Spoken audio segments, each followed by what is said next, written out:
Good morning, Knicks Nation. Today is Monday. It is the 19th day of July 2021. We are about 10 days from the NBA draft. I hope you're COVID free.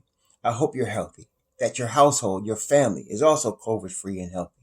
I hope that your household, your family are getting all their needs provided for in terms of food, shelter, clothing, and health.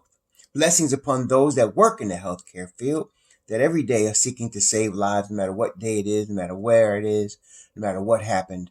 They're trying to save lives every day. Blessings to them. Blessings also upon those that pick up garbage for us to keep our places clean. And also upon those that make deliveries for us, for our convenience.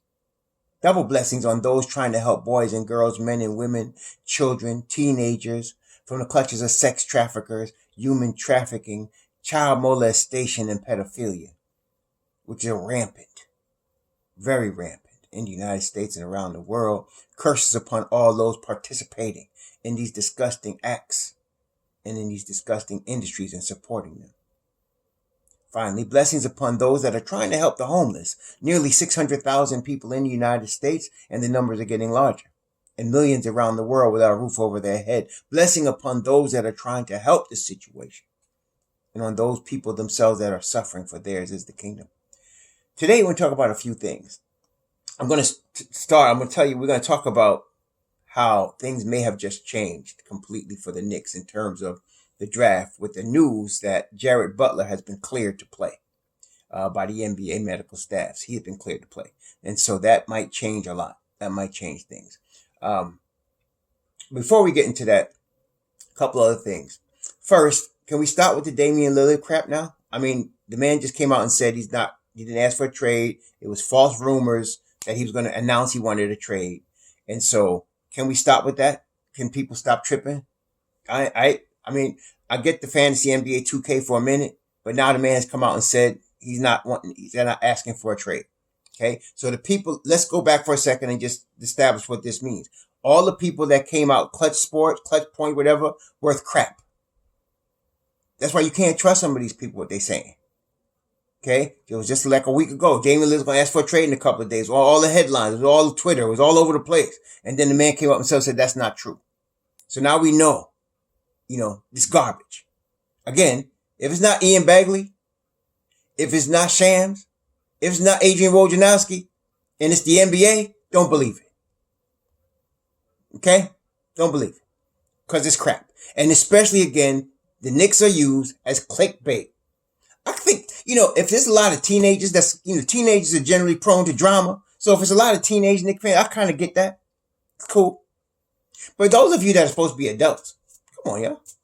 Anyway, and then the second thing, a lot of y'all are under the impression that the Knicks are going to draft somebody they didn't work out and they didn't interview.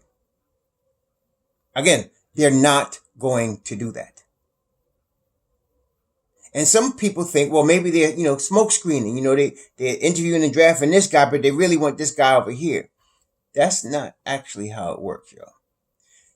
What happens, and this is, let me tell you how the Smokescreen Game works.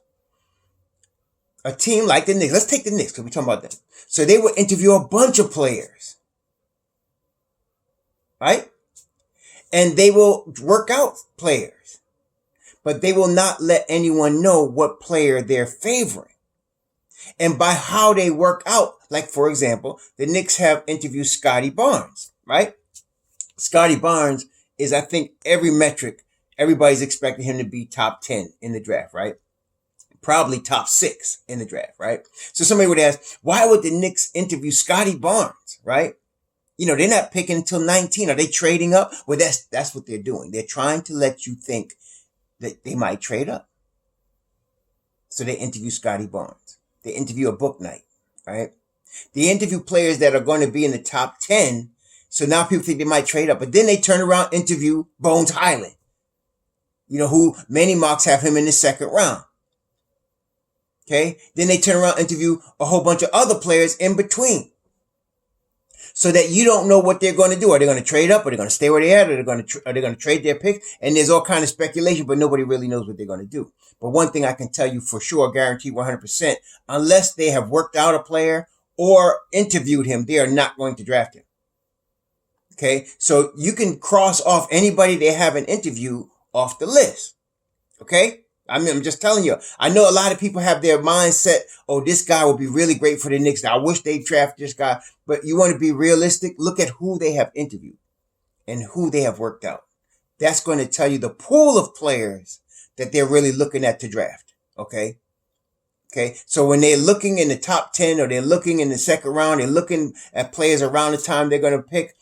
They're trying not to give off the signal of who they want, but you have the pool of players. You have the group upon which they're going to pick a player. All right. There's no player they have drafted. I mean, since, really, I mean, even like, let's see, Kevin Knox. There was Kevin Knox, Mitchell Robinson. I'm trying to think that, RJ, IQ, they've worked out, interviewed all of those guys pre-draft, so it wasn't like none of those guys were picked without coming in for a workout or watched them work out at a pro, workout pro day and getting interviewed. Kristaps Porzingis, they were at the pro day. They brought him in for an interview. They interviewed him, so I'm saying, so you have to look at who they're interviewing and who they're working out. The players did not. No, so let's talk about Sharif Cooper. They have not worked him out. They have not contacted his people. They have not interviewed him. And the other day, I wondered what it meant. I looked back and I looked at, and Ian Begley said, they're monitoring other teams' interest in him. So I said, what the hell? Why would they care about what other teams' interest is in a player, right? I mean, right? This is a draft. Why would they care about other teams' interest in him? Well, there's only two reasons. I figured that out.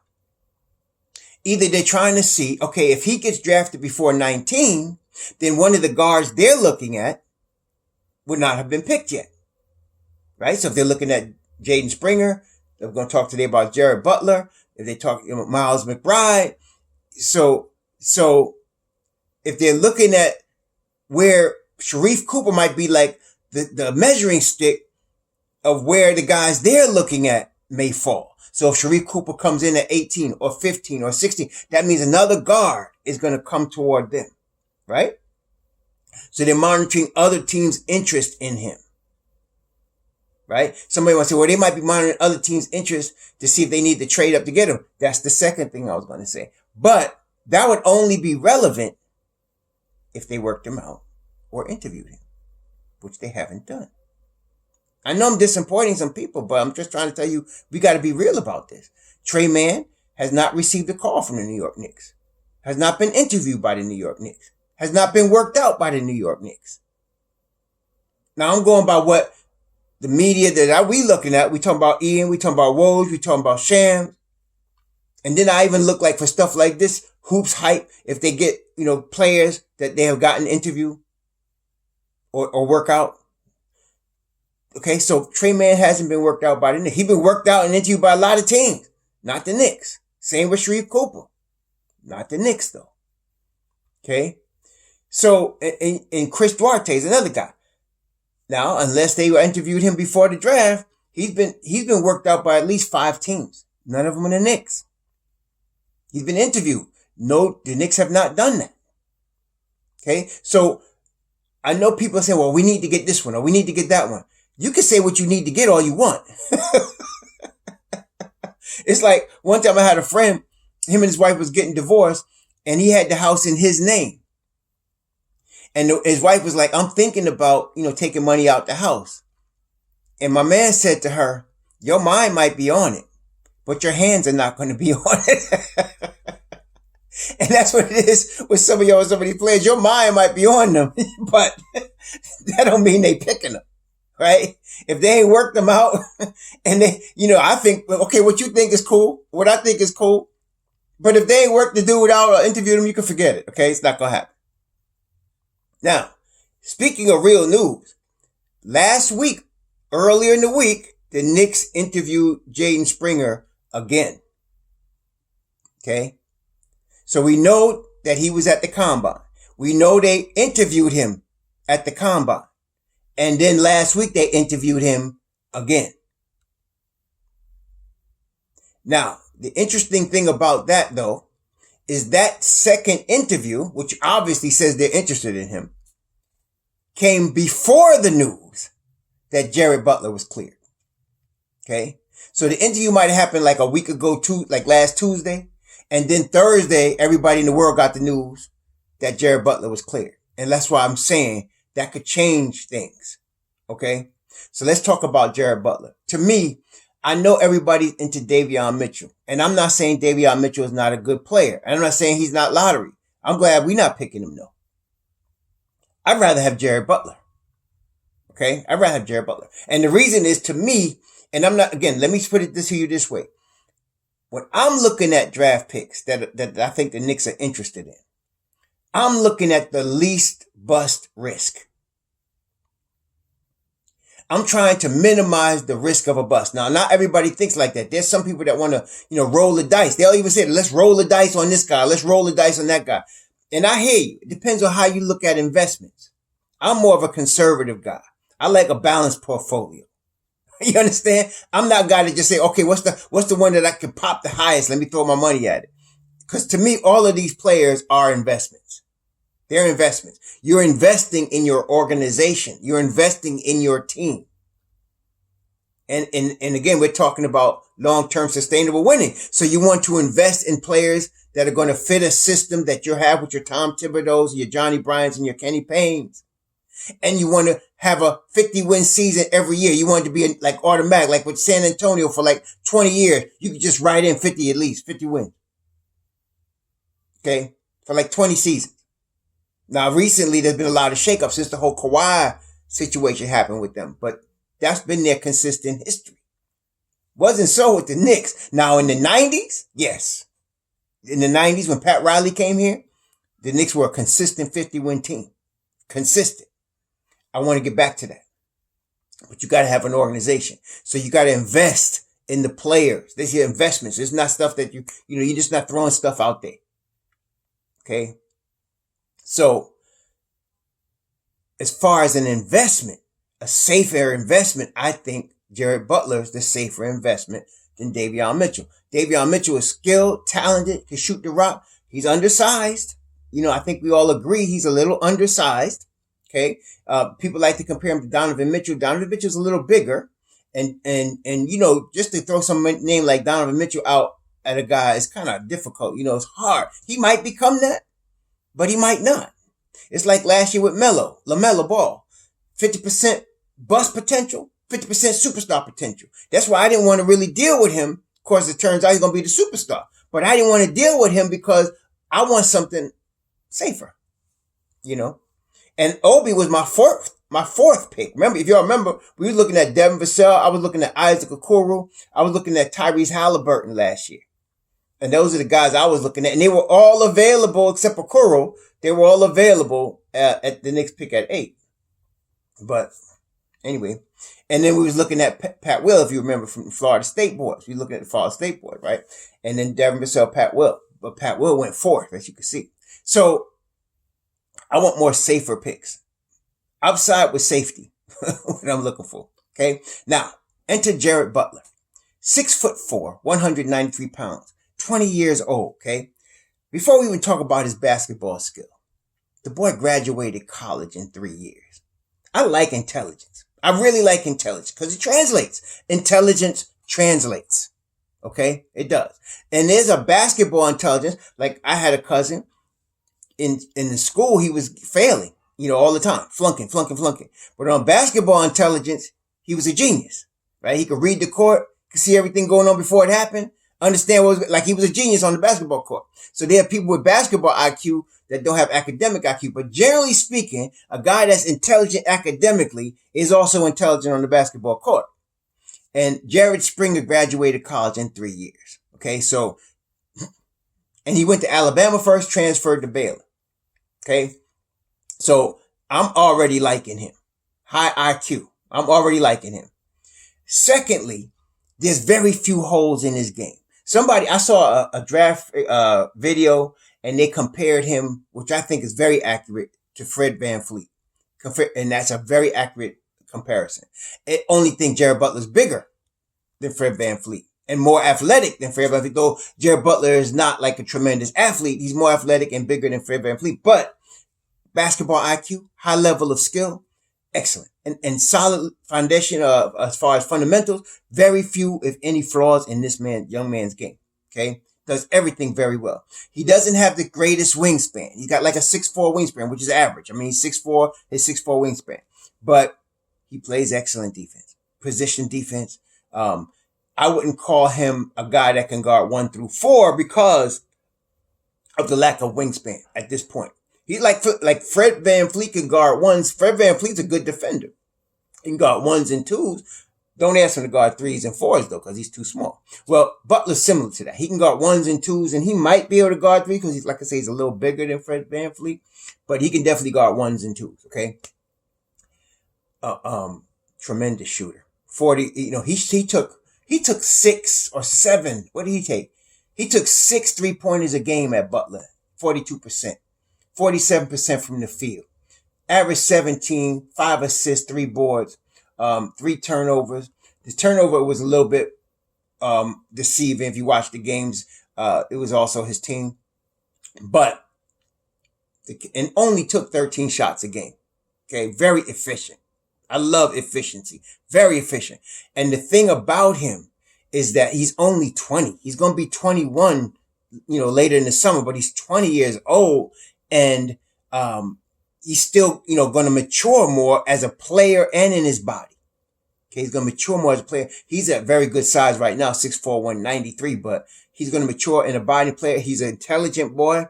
He's going to pick up the schemes. You don't have to worry about that. This is a guy, and let me put this out there. Now, we talked about a lot of point guard options for the Knicks. We talked about, right, Kyle Lowry. We talked about Lonzo Ball, right? We talked about point guard options for the Knicks. We talked about Devontae Graham, right? We talked about a lot of point guard options for the Knicks, right? And of course, lately it's been a lot about Colin Sexton. What if we had, and I'm just putting this out there, but what if we had Emmanuel Quickley as our point guard?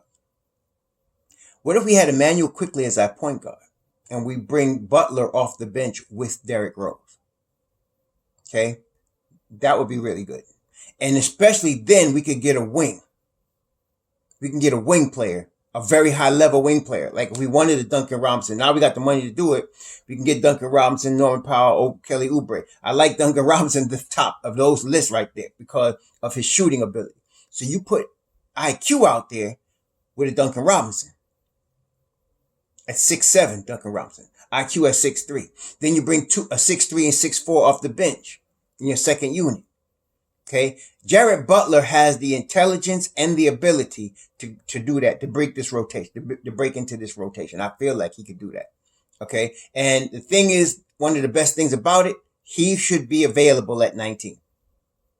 He will be there. I think he will be there at 19. My problem is this.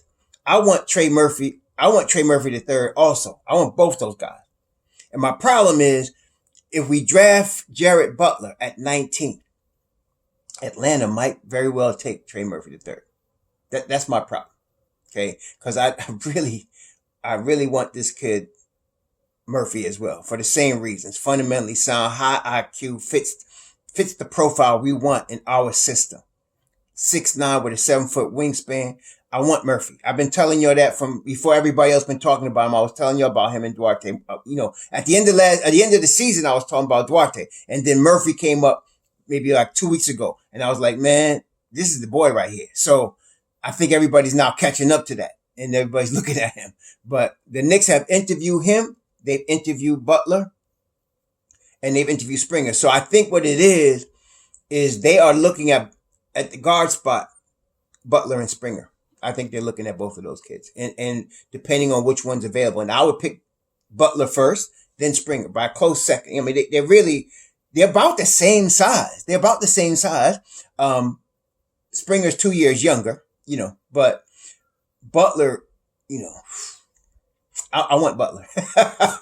Give me that boy right here. So, at 19, he's available. I think he's going to be there because if you look at the draft boards, look at all the mock drafts, I don't think there are some mocks that have, actually Springer going higher because Springer is apparently, from all reports, is having some tremendous workouts. Okay. So, he might be moving up the board. He might be gone before 19, but I think Butler will be there. Now, it also depends on who wants Sharif Cooper, which is why I said that's why the Knicks are monitoring other teams' interest in him. So, like, Sharif Cooper recently worked out for Indiana.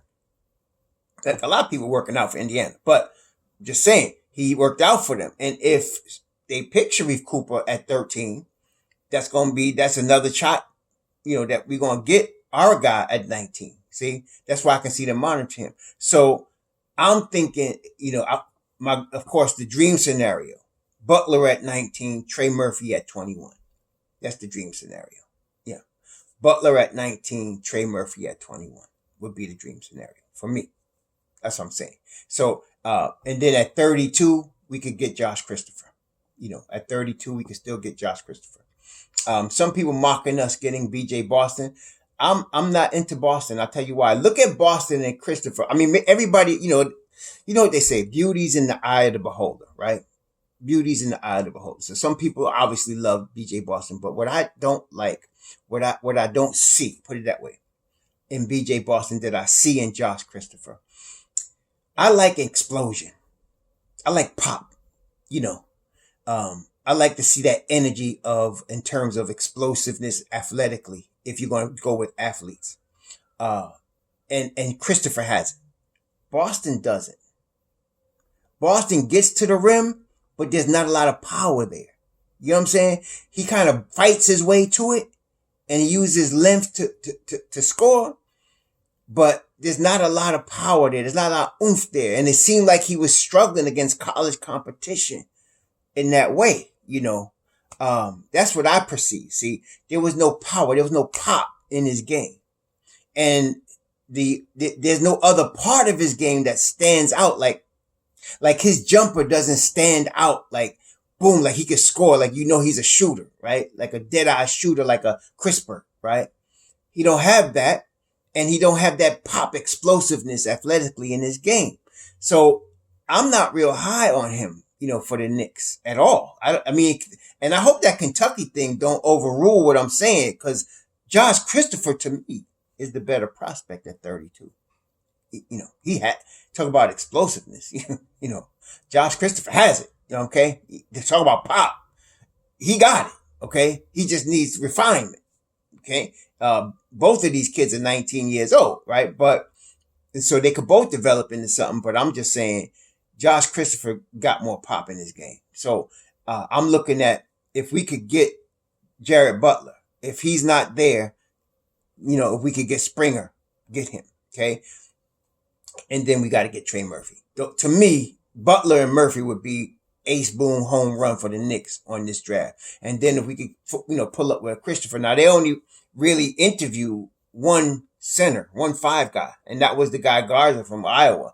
I think the Knicks are going to try to sign a big man, a backup type big man or a development type big man as a free agent, like an undrafted free agent. I don't think they're going to pick a big man. I think they're going to, because you see, what y'all need to understand about big men in NBA, especially the more athletic ones, they all get in foul trouble when they first come into the league. It's just part of the thing, right? So we're trying to push for the Eastern Conference Finals. We don't have time to be putting too much time in a kid that's going to get 3 fouls in 2 minutes because he's young. I'm not saying that's not bad. That's just par for the course.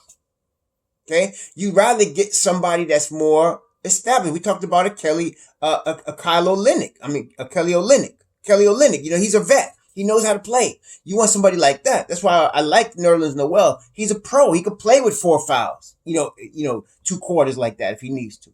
See, because they know how to play. We're trying to push forward for this ECF this year. Now, I'm not saying we're going to get there, but we got to push forward. So we're trying to groom some young players at wing spots that's going to help us win in the future and at the point guard spot. Someone would ask, well, why are we looking for a point guard if we're going to get Sexton? Again, please remember, it's a 3-guard rotation. Tom Thibodeau plays a 3-guard rotation. Derrick Rose is not going to be around forever. You got to prepare for post-Derrick Rose. Even if he signs with the Knicks this year, you got to prepare for post-Derrick Rose, right? So you're going to go with a 3-guard rotation. You get a young guy that's going to take Rose's spot in 2 seasons. And then you're going to have IQ, hopefully Jared Butler and whoever, if it's Sexton or whoever, right? So that's what I'm saying. So The idea for me though is I want Butler in this rotation this year. That's what I'm saying. In the 10-man rotation. I'm not starting now. Thibodeau ain't starting no rookie point guard. But now you got IQ. So some people, obviously because of the role he played last year, is looking at him as a bench piece with Derrick Rose, and that's cool. That's what they're going to do.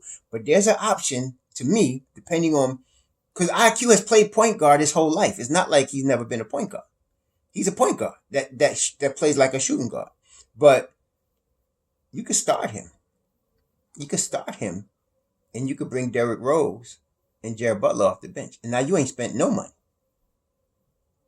And you still got superstar money for next summer. Okay? You ain't spent no money. See?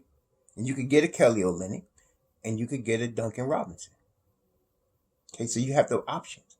I don't think they're going to do that. I think they're going to sign a point guard. I think they are. But I guess in my mind, I'm trying to find minutes for Jared Butler. I'm trying to find minutes for him. That's what I'm doing. Because this is a guy that we need to start playing in the rotation right away. His size, his IQ, he's ready. Okay. And he's 20 years old. I don't want to see him getting 2 minutes a game. I want to see him getting some IQ. I want to see him getting Emmanuel Quickley minutes from last year. Something like that. Okay. So I don't know how they would do it. But that's what I'm thinking. I'm trying to, okay, you start IQ and you bring Jared Butler off the bench.